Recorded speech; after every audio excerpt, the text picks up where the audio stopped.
Hi, everyone. I'm William Moore, and this is Beyond Belief. Thanks for joining me for this episode of the program. I pray everyone's having a wonderful day. Now, before we get going, I do have some housekeeping items that I want to take care of. The first thing is, I mentioned something last time that I really didn't want to go into yet. I will be going into, but since it's been addressed, and since someone asked me a question on it, I'm going to go ahead and talk about it a little right now. And that is VIII. My issue with the Messianic movement and some of the Torah observant community is that there seems to be more emphasis put on the flesh. Things that are a show of the flesh than the actual spirit. Now, I used to wear tzitzits. I'm not going to deny it. There's pictures of me out there wearing them. However, I no longer wear them. Why would I wear them when I am in the covenant that states that the Torah will now be written upon my heart? That his Torah, his mitzvot, commandments will be constantly in my mind. So also you have to realize that we, Kepha, aka in the West, Peter, stated that we are a royal priesthood, that we are now priests, that we put on Messiah and demonstrate Messiah to the world. Now, the tzitzits were not part of priestly attire. You can look at the priestly attire and you will not see any mention of fringes. Also, there's an issue with the way people wear them today. That is an Ashkenazi Khazar tradition, that there are people out there who state that it can be traced back to the Kabbalah. So anyway, that's a number of reasons that I do not wear them and will not wear them ever again. I am a priest of Messiah. I do not need to wear them. They are not part of the priestly garment. When the priest was in the Mishkan, the tabernacle, or in the Hekal, the temple, he did not wear them. Why? Because he was in the presence of the Almighty. He had that Torah upon his heart when he was ministering there where the Spirit resided. So that's one reason I don't wear them. As stated, there are a lot of different issues that I have with the Messianic movement. I think that a lot of people have traded traditions in the church world for traditions of Judaism. And, you know, one time when I was growing up, for instance, there were some people that lived 2 doors down from us. I used to go down to their house quite a bit, Jim and Jan. Now, Jim was an engineer on a locomotive, and I thought that was really cool. He had, some train items, and I really liked trains. So I'd go down there and talk with him, visit with him. On the weekends, now Jan, she was a Wiccan. On the weekends, Jan would have friends over. Jan would like to smoke a little weed. They never allowed me to have any, and when I was there, it was always smoked out of my presence. So they were very respectful towards, my parents in that manner, that they didn't do anything like that in front of me. However, she was stoned in front of me. Now, she was Wiccan, and on the weekends, she would light candles. And she would do the whole thing of covering her eyes. And then as the candle smoke would start to drift up, she would start doing this like the Messianics like to do. And also she would have her friends over sometimes, and they would do these circle dances, these Wiccan type circle dances. Sometimes they're called snake dances. Anyway, fast forward a few years, I'm an adult, and I make a pilgrimage to attend a Messianic festival. And the first thing I see is that this woman comes up and starts to light the candles, starts to cover her eyes and then do this with the smoke. And I'm like, whoa, I've seen that before.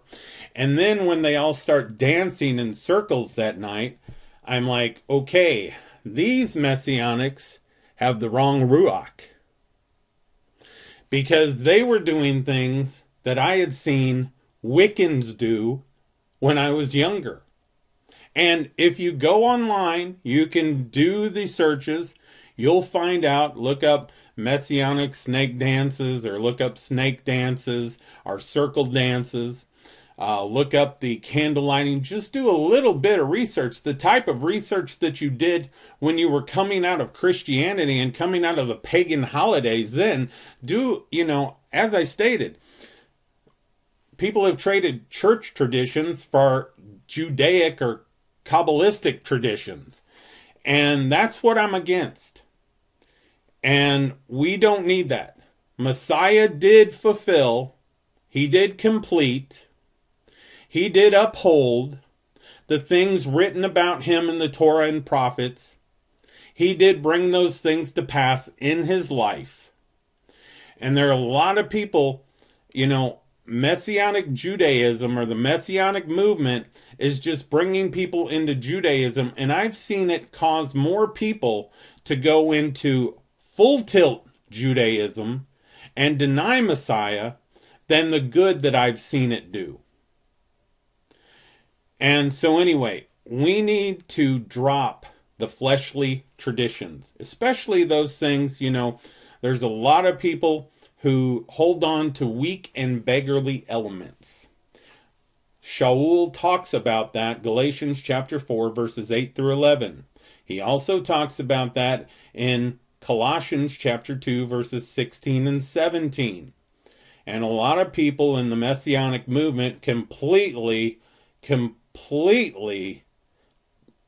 torture the meaning of Colossians chapter 2, verse 16, 17. It says what it says, and Messiah is the substance. Those things were the shadow that led to Messiah. Now, I don't eat pork. Haven't for many years. Probably never will. Why? Because there is an instruction manual that came with this body that tells me how it's going to run at its optimal best. So therefore I abstain from things such as shellfish and pork. Now, I'm not going to judge someone who doesn't. Now, they are going to have trouble in the flesh, as Shaul says, by not adhering to certain principles. But I'm not going to tell them that they are not saved. Too much emphasis is put on fleshly matters within the Messianic movement, and not enough about right balances. Not enough about casting a stumbling stone before a blind person. Not enough talked about, taking care of the orphans or the widows or helping someone out in your community. Now, I've been burned too many times on Facebook by helping people out there, so I no longer do that, will not do that. But if I know a person, they're in my community, they're in my circle, I'm going to help them out. But we don't see that type of emphasis. We see emphasis on stupid stuff like when the day begins. Like if a man has facial hair. Stuff like that does not matter. Yeshua taught us how to walk in the righteousness of Torah. And he wants us to watch over the orphan, the widow. He wants us to be hospitable to the stranger. We are not to be dishonest. We are not to commit adultery. We are not to take what is not ours. We are not to bear false witness against our neighbor. We are not to cast a stumbling stone in front of a blind person. We are to get up when someone who is elderly comes in the room and offer them our seat. Those are the things of righteousness that Messiah was telling us we needed to care about. The other things, he fulfilled those things. He fulfilled those prophecies. He fulfilled the prophecy of Pesach. He fulfilled the prophecy of tabernacles. He now tabernacles in us. Those are part of that spiritual kingdom. Remember, if you read Hebrews chapter 7, and then keep reading 8, 9, and 10, and 11 too, and even go on, finish up in 12, you'll see that the blueprint of the kingdom is there, and it has nothing to do with the Levitical priesthood. It has nothing to do with a physical hekal. It is a spiritual hekal now. It is his body. It has nothing to do with sacrifice. It has nothing to do with the weak and beggarly elements anymore. It has to do with Messiah in his kingdom and walking in righteousness, walking in a hava, which is love. And there's not enough emphasis on that. And there's too much emphasis on the physical and fleshly, weak and beggarly elements. And that's why I'm getting away from that. Because it does not profit the spirit. I would rather be a person who dies with undigested pork in my stomach and has the fruit of the Ruach than to say, I have not tasted a pork in years and doesn't have the fruit of the Ruach. Now we have the works of the flesh, which are listed before the fruit of the Ruach. If you go to Galatians chapter 5, and you'll see that none of those works of the flesh have to do with any of the traditions that the Yehudim or Israel kept. Now, we are Gentiles. Gentiles grafted into Israel, but not grafted into Israel that keeps all of these Judaic traditions. We are Yisrael of belief.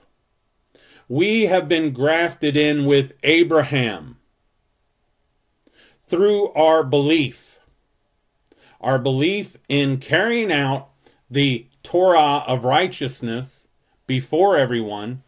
And, just the Decalogue itself. Of course, we do not partake in idolatry. I haven't partaken in the idolatry of Xmas, Easter, Halloween, any of that in years upon years, decades. Before I even knew of the Messianic movement. And what brought me into the Messianic movement was the truth about the name, because I was fellowshipping, I had a friend who I would hang out with who was a rabbi in a synagogue in the St. Louis metro area. And I would use terms like God and Lord. And one day he said, no. He said, I'm tired of hearing about God and Lord. He said, those are generic terms. He said, you can call him Yah, or you can call him El. But quit using God and Lord. And he told me, he goes, to me, he said, God is dog backwards. He said, we don't do that. So that led me down a path of looking at names, because he stressed the importance of names. Yet now I know that Shem, name, is also related to the character of Eloheinu, the Eternal One. So I want to represent his character by walking in Ahava. And a lot of people will say, well, some of these things it says forever in your generations, throughout your generations. Well, we need to look up the word forever, because in Hebrew, forever doesn't mean what we Americans tend to think it means. It means looking as far as the next horizon, as far as one can see. Just like with the Hebrew, when your past is not behind you, your past is in front of you, because that's what you can see. Your future is behind you, because that is what you cannot see. Two different languages. And then when it says throughout your generations, he was talking to Israel, and their generations ended in 70 CE. So I'm going to be going into these issues later on, but I wanted to touch on that because it was brought up. Someone asked me about it. They weren't offended. They just wanted to hear a little bit more as to why. So I'm giving you the why. Because I want a relationship based on honesty, truth, and love. I don't need trinkets. I don't need the weak and beggarly elements to have a relationship with Messiah. All of those things are no longer applicable to us. They are not applicable. I dare anyone to tell me that they are. They are not. And at one time here, just a couple years back, I thought they were. However, when I went back into prophecy, when I went back into the truth that I've known for close to 12 years on prophecy, and I started looking at these things again, and taking a closer look at Messiah's kingdom and what that meant, and what it meant to be in his kingdom, and what was fulfilled by Messiah when he was here on earth, and what he brought an end to in 70 CE, I realized that I was on the wrong path. Now, in some areas, I was on the right path. There is no place for idolatry or paganism within this belief. There is no place for sin, missing the mark, when it comes to our relationship with Yahweh and it comes to our relationship with each other. But Israel did not lose their place because of feast days or not wearing tzitzits. They lost their place, if we read in Malachi and other books, they lost their place because they forgot the orphan and the widow, and they were not hospitable to the stranger. And they were committing adultery. And they were bearing false witness against their neighbor. And they were giving to the Hekal, the temple, the priesthood, instead of taking care of their parents. They were coveting. They were wanting to be like the nations round about them.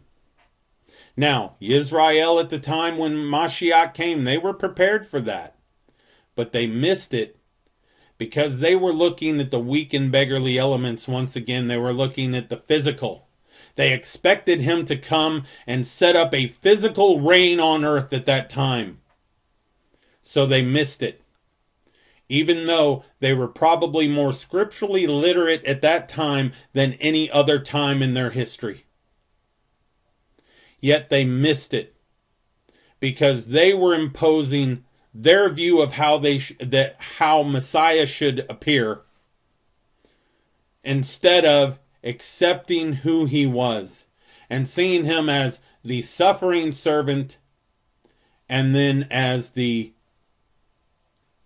king, the reigning king, our Melech.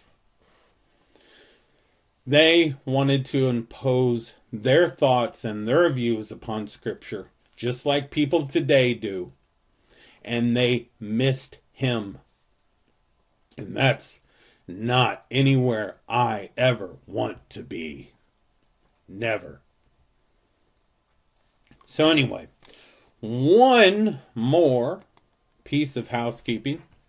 When you are reading, and I needed to get into this earlier, when you are reading and studying, when you are reading and studying Matthew chapter 24, you need to keep in mind that when Matthew first wrote his Besorah, he did not have chapters nor verses. So there were no chapter divisions. There were no chapter divisions in anything. That is a later invention. Now, it's very good. I like it. We all use it. However, they were not there. So when a lot of people, they read a chapter, they think that, okay, that chapter concerns this topic. And when we see a chapter division, we think that the topic somehow changes. And that's not always true. Sometimes topics change within the middle of a chapter. Sometimes there might be a chapter division, yet we're still on the same topic.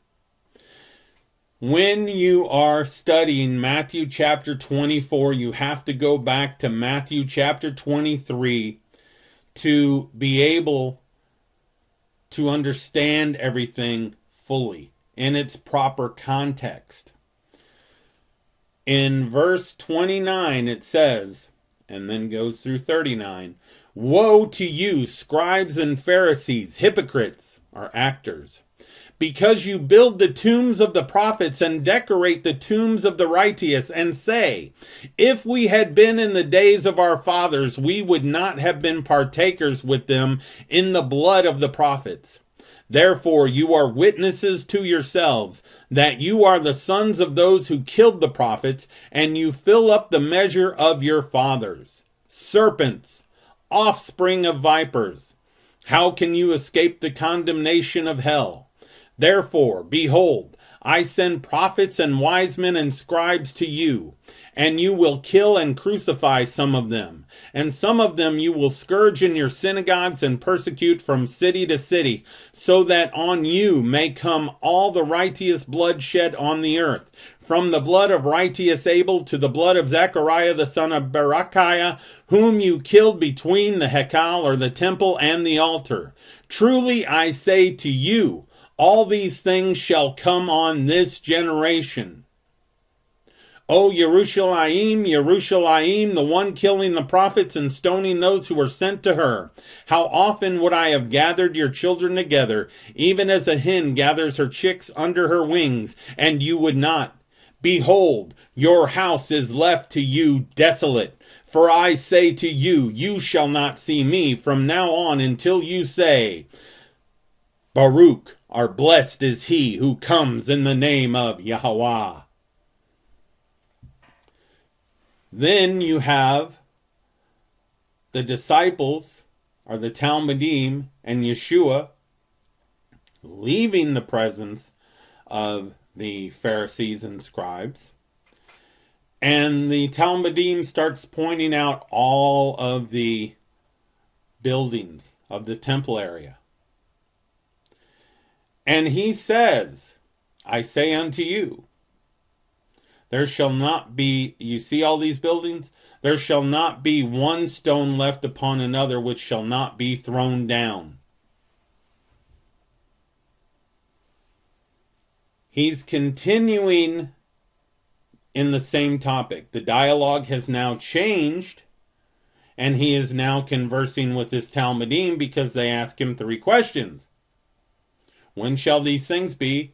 What is the sign of thy coming, presence, parousia? And when shall the end of the age be? And he goes back and starts talking about how, where he stated, truly I say to you, all these things shall come on this generation. Then he goes into detail about the things which are going to come upon this generation.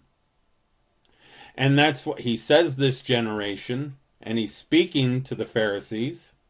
And then he goes on in verse 34 of Matthew 24 and states that this generation shall not pass until all these things be accomplished.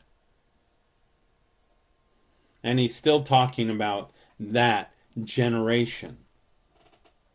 So anytime you're reading anything in Scripture, make sure that when you start a chapter that you go back into the previous chapter and see if it's the same topic, because Matthew chapter 24 is still covering the same topic that was started in Matthew chapter 23.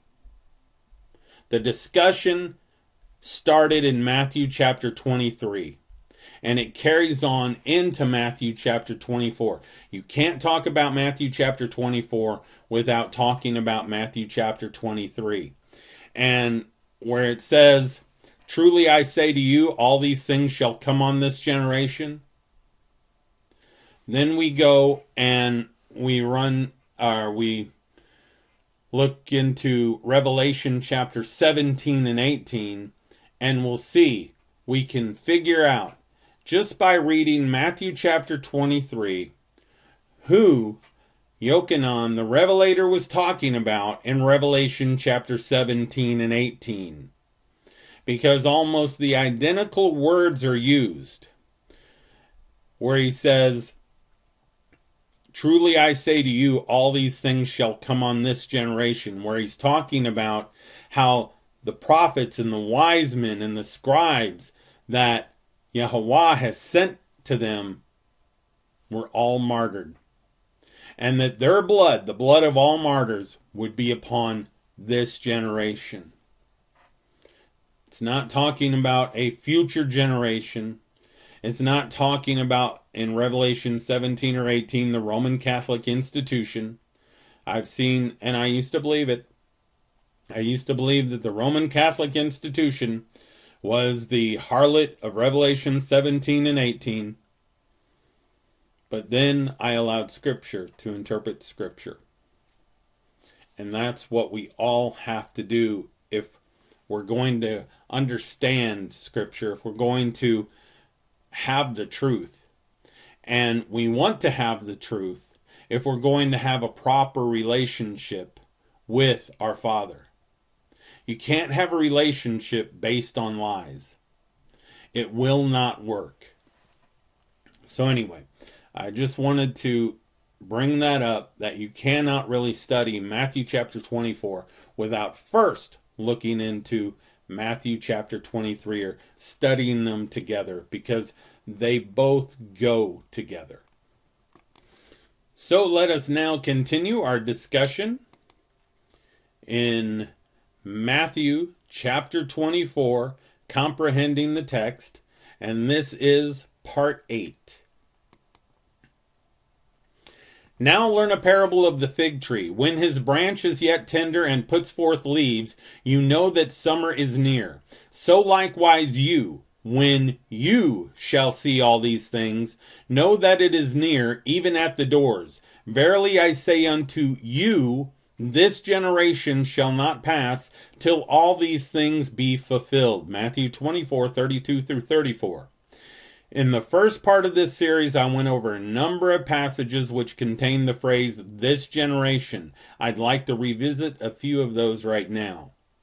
But to what shall I compare to this generation? It is like little children sitting in the markets and calling to their playmates. Matthew 11:16. The men of Nineveh shall rise in judgment with this generation, and shall condemn it, because they repented at the proclaiming of Jonah, and behold, one greater than Jonah is here. Matthew 12:41. The queen of the south shall rise up in the judgment with this generation, and shall condemn it. For she came from the uttermost parts of the earth to hear the wisdom of Solomon. And behold, one greater than Solomon is here. Matthew 12:42.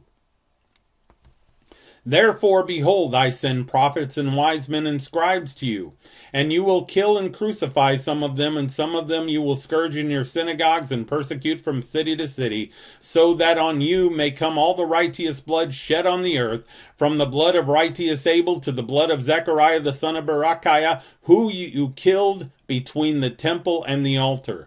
Truly I say to you, all these things shall come on this generation. Matthew 23:34 through 36. We had just talked about that.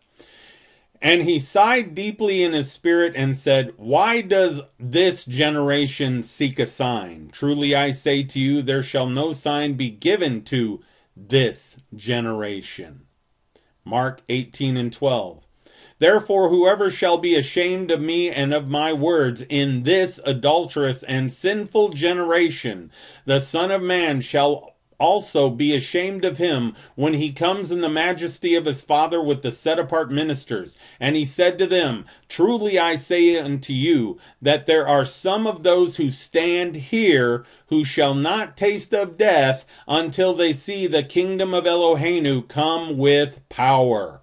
Mark chapter 8, verse 38 through Mark chapter 9, verse 1. Another place that we do not need a chapter division.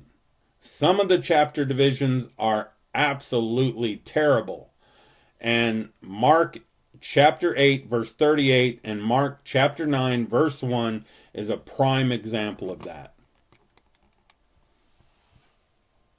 And the master said, to what then shall I compare the men of this generation? And to what are they like? Luke 7:31.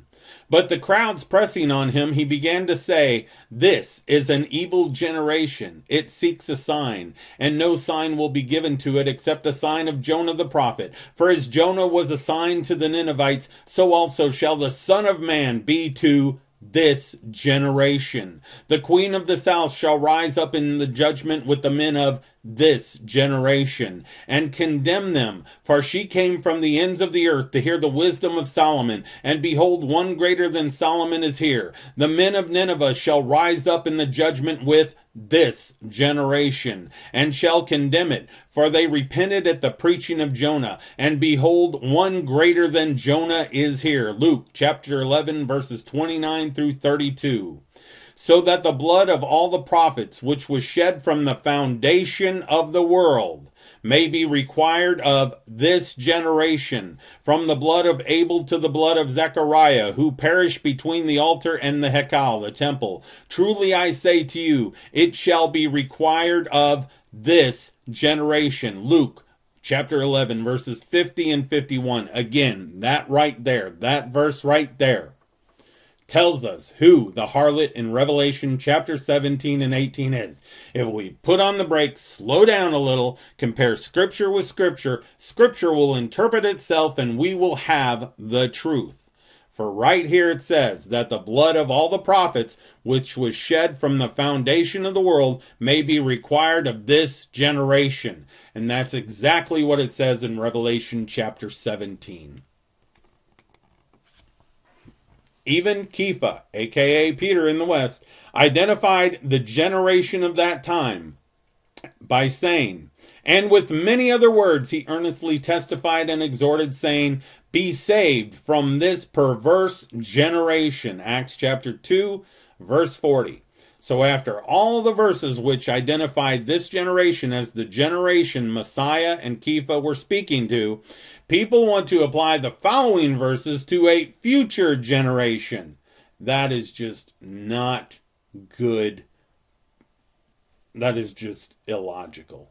Truly I say to you, this generation shall not pass until all these things are fulfilled. Matthew chapter 24, verse 34. Truly I say to you that this generation shall not pass away until all these things occur. Mark chapter 13, verse 30. Truly I say to you, this generation shall not pass away until all these things are fulfilled. Luke 21 and 32. As I stated, after all these verses that identify this generation as the generation Messiah was speaking to, people want to apply those 3 verses that I just read to a future generation. That's illogical. That's not comprehending the text.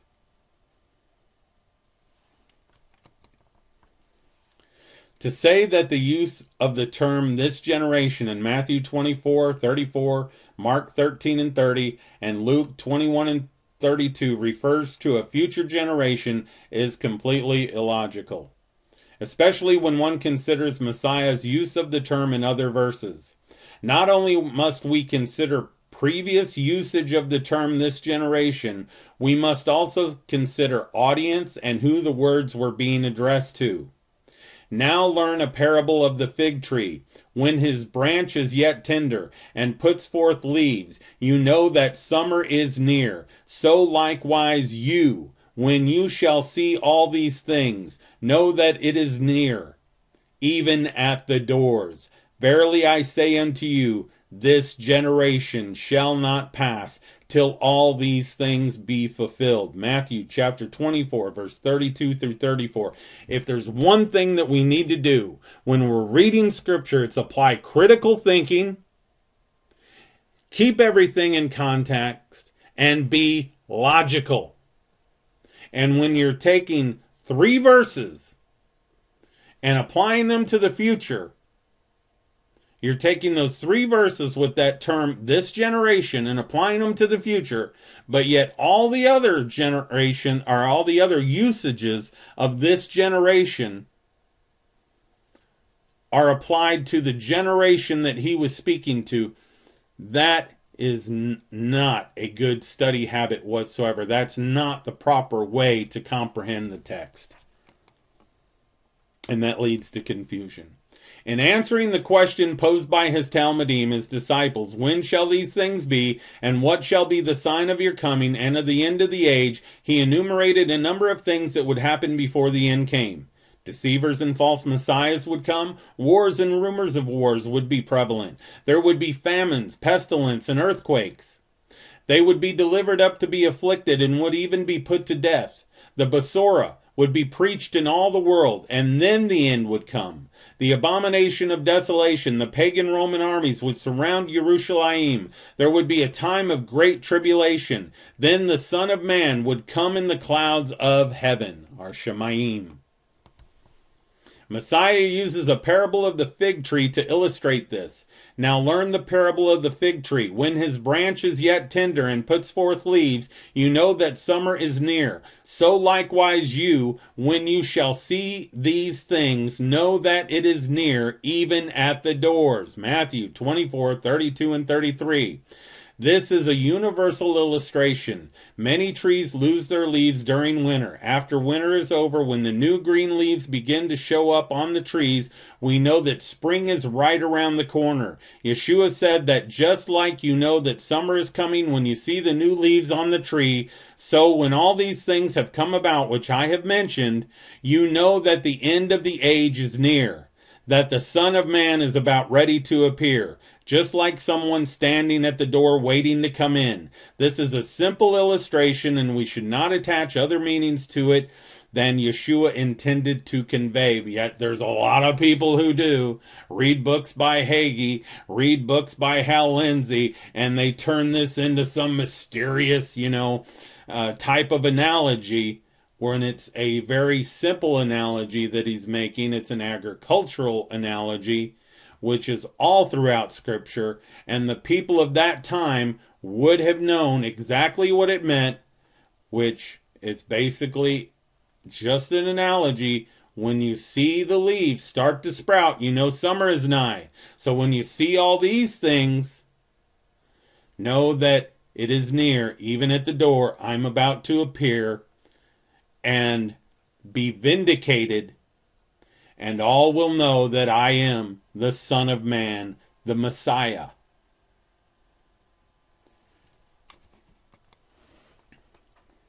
Readers should be able to recognize that it was the contemporary people of Yeshua's day who would see these things happen. Yeshua said, so likewise you, when you shall see all these things, know that it is near, even at the doors. Verse 33, he said you, meaning they. The Talmudim would see these things. Therefore, this could not be something to happen 2,000 years more or less in the future. It had to be during the time when the disciples could see these things coming on them, which would indicate that he was near, even at the doors. Nowhere else in the sayings of the Messiah do people try and make the word you, when he is addressing his Talmudim, apply to a future generation or group of people. Yet when we're talking about prophecy, all of a sudden the rules change. The rules of the language change. How does that happen?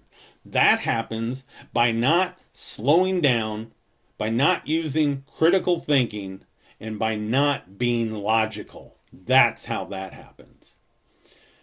Verily I say unto you, this generation shall not pass till all these things be fulfilled. Matthew 24:34. Yeshua verily plainly said here that all of the things he had mentioned would come to pass in that generation.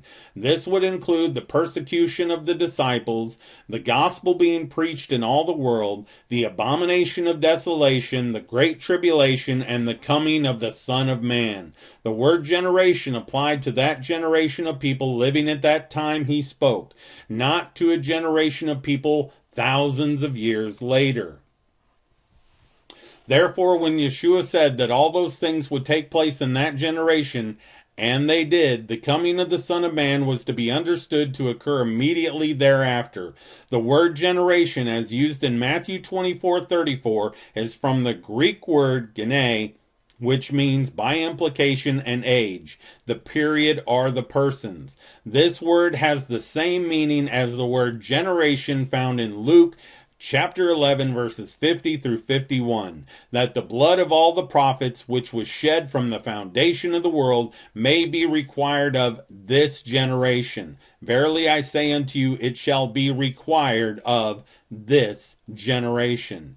Judgment upon Israel and all the things mentioned in Matthew 24 would come upon that generation. It did, during the lifetime of many of those who lived at that time and lived during the time Messiah was speaking those words.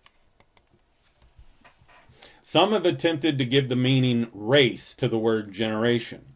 A verse which clearly shows the meaning of this word, generation, gene, as used in Matthew 24:34, is Matthew chapter 1, verse 17. So all the generations from Abraham to David are 14 generations, and from David until the carrying away into Babylon are 14 generations, and from the carrying away into Babylon unto Messiah are 14 generations. Here are 42 generations. If race were meant by this word, does this passage mean there were 42 races of Israel, all of whom came from Abraham's blood? This passage ought to really settle the matter as to the meaning of the word.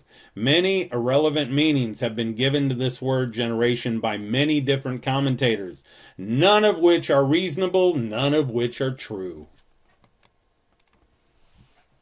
By the word generation in Matthew 24:34, Yeshua meant the same period of time as referred to in Matthew 16:28. Verily I say unto you, there be some standing here which shall not taste of death till they see the Son of Man coming in his kingdom. In Acts chapter 2, verse 40, Kepha, aka Peter, urged his hearers to save themselves from this untoward generation. What did he have in mind? He had in mind the coming fate of that generation of Israel from which converts would save themselves. This is the same as when Yeshua said, Verily I say unto you, all these things shall come upon this generation, Matthew 23:36, as he told the Yehudim of the impending judgment about to fall on them. In Matthew chapter 24, verse 33 through 34, Yeshua sharply reiterated what he had already said in the previous chapter as to how all these things would happen in that generation. So likewise you, when you shall see all these things, know that it is near, even at the doors. Verily I say unto you, this generation shall not pass till all these things be fulfilled. Matthew chapter 24, verse 32 through 34. So it might be helpful to notice what a number of translators, or actually translations, say about this verse in connection with the meaning of this generation. So let's look at a few translations and see what they say about this verse. New English Bible. I tell you this, the present generation will live to see it all. Today's English version. Remember this, all these things will happen before the people now living have all died. Moffat's translation. I tell you truly, the present generation will not pass away till all this happens. Weymouth's translation. A very good translation. I tell you in solemn truth that the present generation will certainly not pass away until all this has taken place. Nailed it. The prediction of judgment upon Israel was for that generation. That generation of opposers of Messiah had said, his blood be on us and on our children. Matthew chapter 27, verse 25. And it was. That judgment came about in 67 through 70 CE, and the nation was decimated. When Yeshua said that all these things would occur before that generation was over, he included all those things which he had been discussing in the answer to their questions.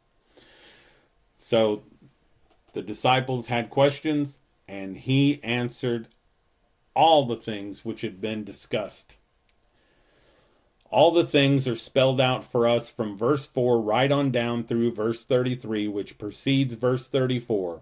All of these things, nothing excepted, they would all occur in that generation. These are not ambiguous words. The meaning is plain and obvious. So when he says all these things would occur before that generation was over, he included all the things which he had been discussing in answer to the questions of the disciples.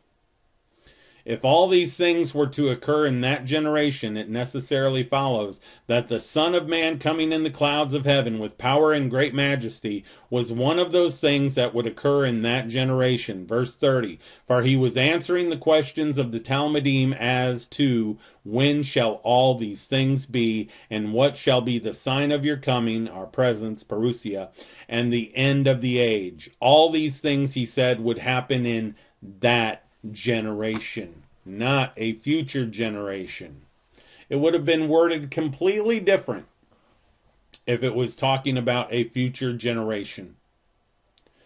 Just because most of us have been taught through the years that what Yeshua was talking about was some event to occur in our future someday, does not change the fact that he said those things would occur in that generation. If his teaching on this does not agree with our concept, what are we to do?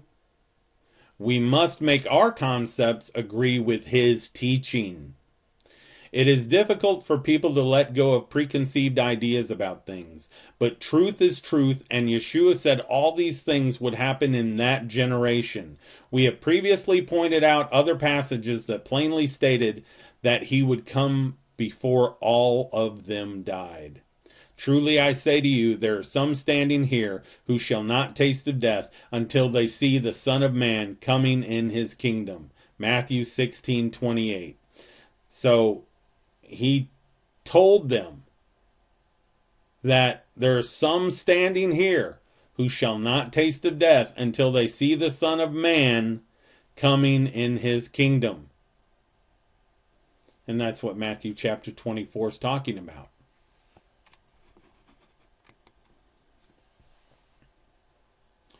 It is absolutely certain that the early disciples following the ascension of Yeshua did indeed expect a soon coming of Yeshua Messiah from heaven, and that even in their lifetime.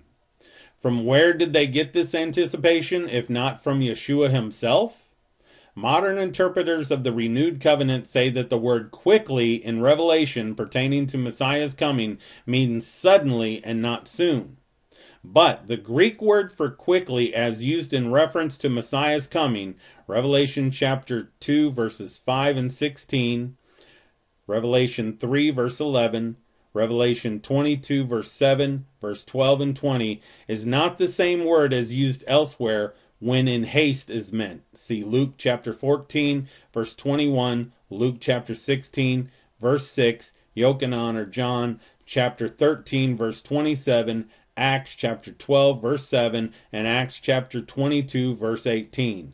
The word is taku and does not mean suddenly, but has the meaning of shortly, i.e., without delay, soon.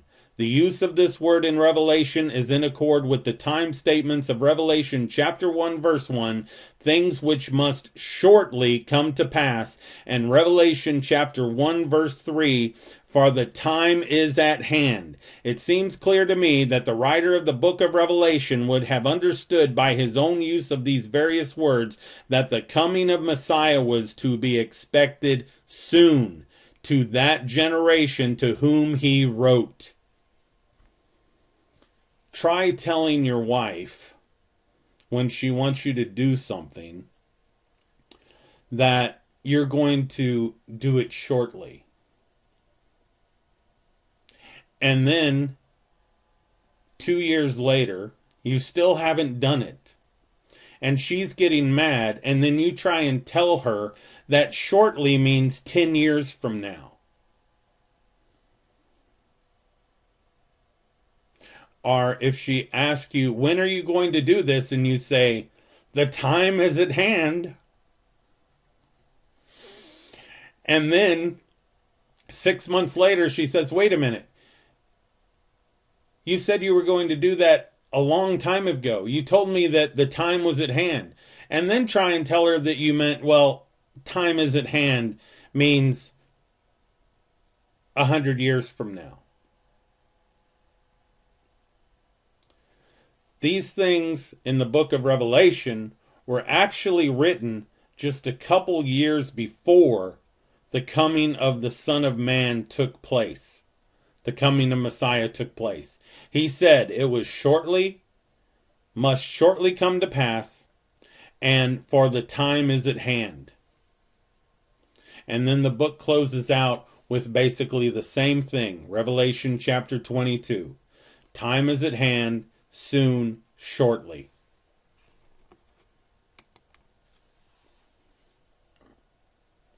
If an imminent coming of Messiah is taught at all in the renewed covenant, and it was, then it becomes necessary for the student of that renewed covenant to discover exactly to which area of time that imminence applies. Men have taught such an imminent return of Messiah for nearly 2,000 years, and none of them have been correct except those who taught it prior to 70 CE. Only during that generation from Messiah until that date, from 30 to 70 CE, could it be said that Messiah's coming was imminent and would occur in that generation. Matthew chapter 24, verse 34. It was during that period of time that the writers of the renewed covenant constantly wrote about a soon coming Messiah. All throughout the letters of Shaul, his return was imminent. They were to expect his return at any time. He's writing to assemblies, the Thessalonians, the Corinthians, the Colossians, the Ephesians, and he's mentioning, maybe not in all of these, but he's mentioning in a lot of the different epistles and a lot of the letters he writes that the return of Messiah is imminent, that it is right around the corner. He's not writing to assemblies 2,000 years down the road. He's addressing assemblies which were around at that time. Some of those assemblies no longer exist. So what are we to take of that? You cannot impose your thoughts upon Scripture. If you do so, it will lead you into error.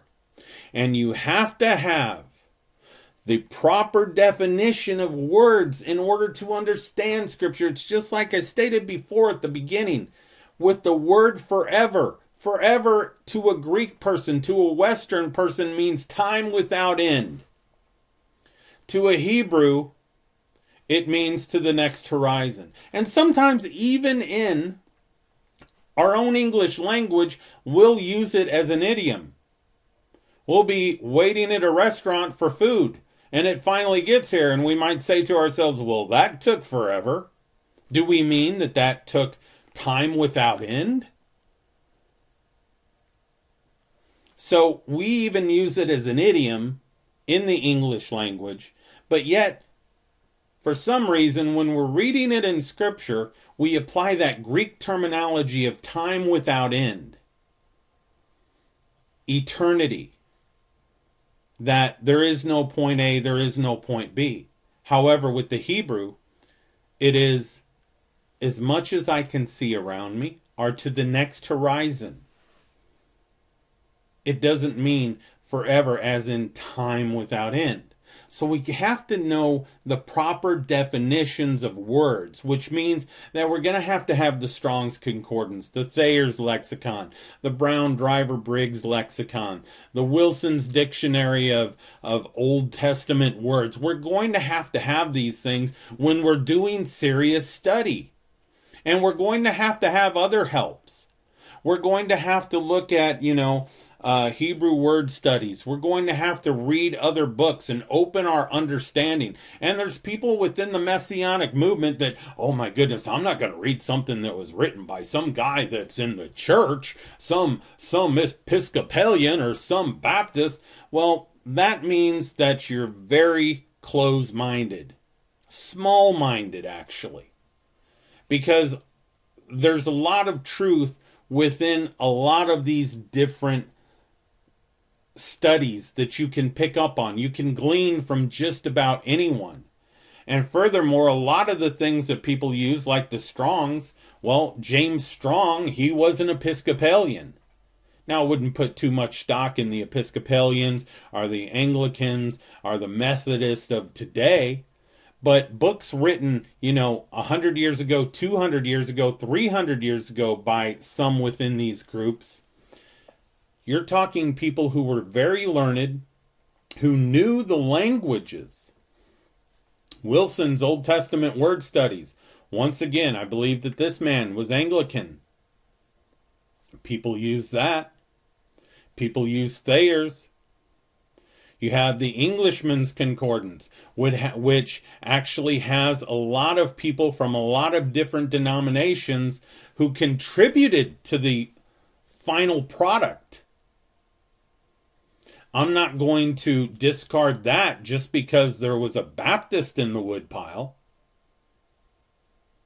I can glean from a lot of different sources. There's a lot of different handbooks. There's a lot of different atlases.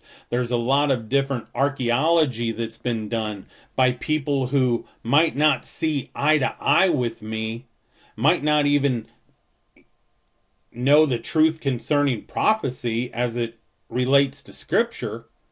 But I'm not going to throw out the baby with the bathwater. I can pick up on things, and I know when they're saying something that is true.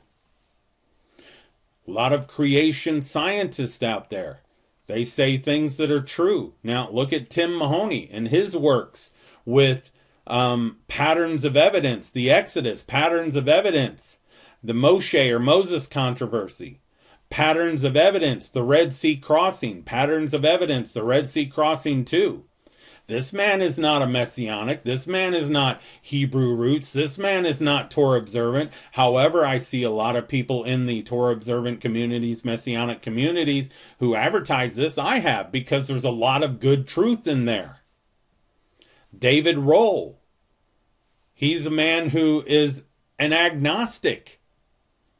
Yet, you can take the things that David Roll has done and show that there was an exodus from Egypt. There was an exodus into the promised land. He actually proves that there's a Moshe, and he does it better than a lot of people who are believers. So we got to be able to glean from all sources, or else we're just proving to everyone else that we have a closed, small mind. So the importance and significance of what happened in 70 CE is not fully appreciated by students of Scripture today. This is partly because the historical setting of the prophetic fulfillment have been overlooked. And this in turn is because most students of Scripture are futuristic in their thinking when they read any prophecies. We need to see and understand that Matthew 24 was a prophecy that has already been fulfilled and therefore has no future fulfillment at all today. On this premise, then, we can better try to understand the meaning and significance of what has already happened. And there's so much significance and so much meaning to it. And we need to know what we need to have that truth if we're going to be overcomers. We, as I stated before, we argue or we present from a position of strength when we see this truth. Not a position of weakness that has to go back every few years and retract like's been going on for so long, hundreds of years, when people are making future predictions or trying to say that the Scriptures are talking about future predictions and they've all been wrong. This stuff's been going on for over 100 years and they've all been wrong. And if people today are trying to say that current events, which are taking place today, are prophetic, that Scripture prophesied of these things thousands of years ago, they're wrong, and soon enough they'll have to retract what they're saying.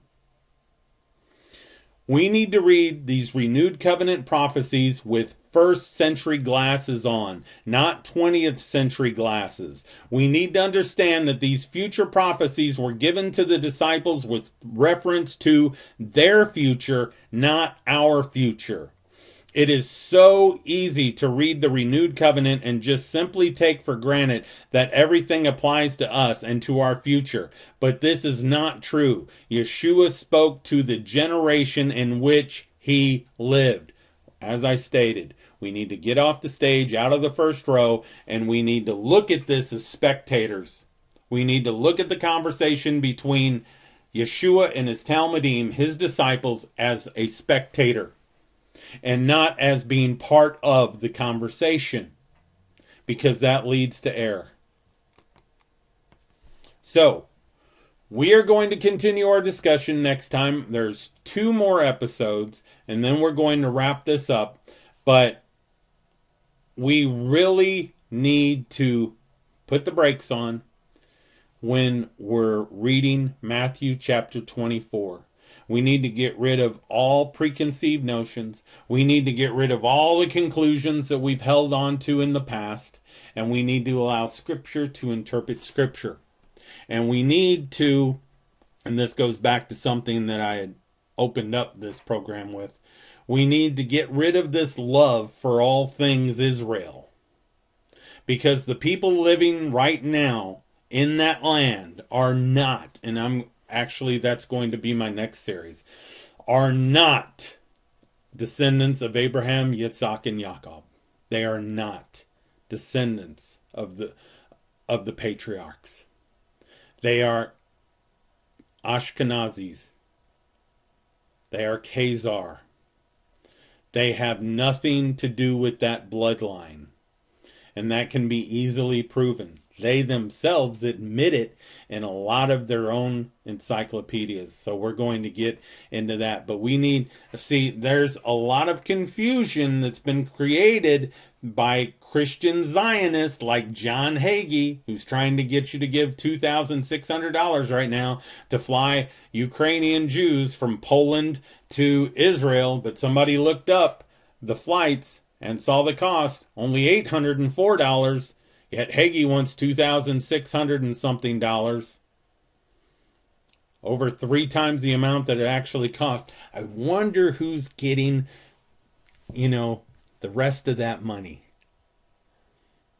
I'm not a betting man, but I'd put my money on Hagee. So anyway, but we need to get rid of this Christian Zionist thinking, because that leads to the futuristic doctrine and prophecy, which is an error, which is a lie. See, we need to get rid of that and get rid of this love for all things Israel of today. All things Yisrael, yes. The true Yisrael, who are, because of belief, part of that kingdom. That's the only Yisrael we need to concern ourselves with. Not the people over there in the land. And as stated, is a lot of false teachers like Hagee and Michael Rood and Hal Lindsey and Tim LaHaye and Jenkins, all of these people, false teachers who, their primary focus is on Israel over in the land today. And, I'm also going to go into how this doctrine, this futuristic doctrine, was pushed and promoted by Jacob Rothschild. He was the one who was underwriting Schofield. He was the one who helped create this Christian Zionist movement. Are actually not Jacob Rothschild, but the Rothschilds, the Rothschild family. And they use this to manipulate people and get people to give to these causes that revolve around the physical UN-created state of Israel. And that's where, like I said, A lot of people hang on to this futuristic doctrine because they actually think that the UN created state of Israel is somehow special to Eloheinu. The only people special to him are his Yisrael, those who, of belief, trust in Messiah Yeshua. Thank you for joining me. This is William Moore for Beyond Belief. Until next time, Shalom Ve Barakah.